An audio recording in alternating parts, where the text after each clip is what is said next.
Sobra kanyang pakamamahalin at hindi ka na niya magagawang pakawalan dahil sa sobrang pagmamahal niya. Gawin mo ang ritual na ito ng may lubos na paniniwala. Kung gusto mo ba na mahalin ka niya, lagi kanyang hahanap-hanapin, matatakot siya na mahiwalay ka sa kanya.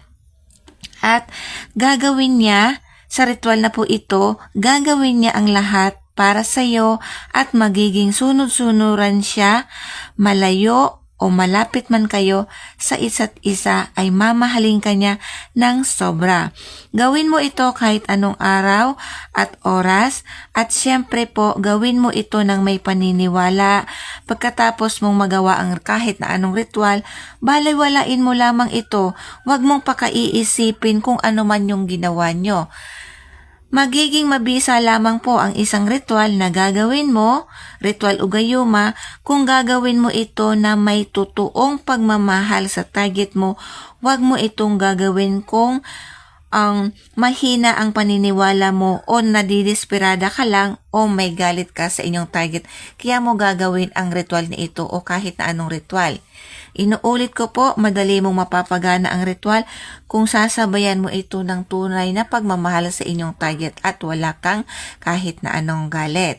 So, gagamitin po natin dito ay isang kalamansi, pwede ang lemon. So, ito ay papakita ko lamang po sa inyo. Kaya itong sample ko ay kalamansi na maliit.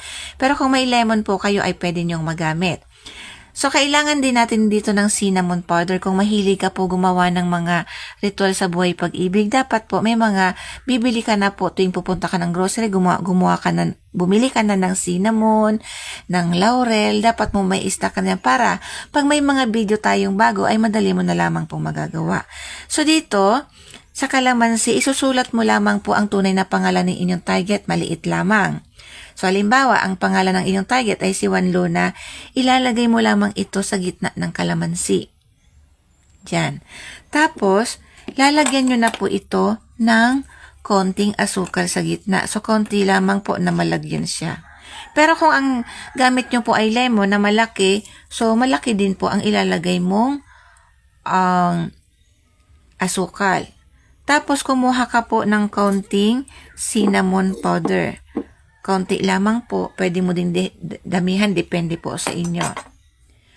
Pagkatapos po, hayaan mo lang ito na kaganyan. Pagkatapos ang sunod mo pang gagawin, hawakan mo lamang ito parang kumuha ka ng pinakamalakas na enerhiya sa inyong katawan.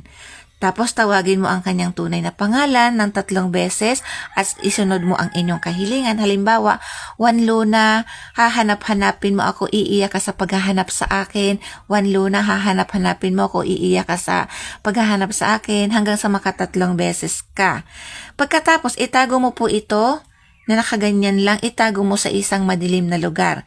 Kung saan nyo po ito itinago, huwag nyo na po itong gagalawin kahit na matuyo si kalamansi, kahit na mabulok na yan, doon mo lamang po yan. Pero kung talagang tuyong-tuyo na siya, as in talagang inaabag na siya, pwede mo na pong kunin at itapon pwedeng sa basurahan. Tapos, pwede nyo po itong ulit-ulitin kahit kailan. So, maraming salamat po mga kaswerte at ito po ay makakatulong sa inyong buhay pag-ibig. Maraming salamat. Mag-iingat ang lahat.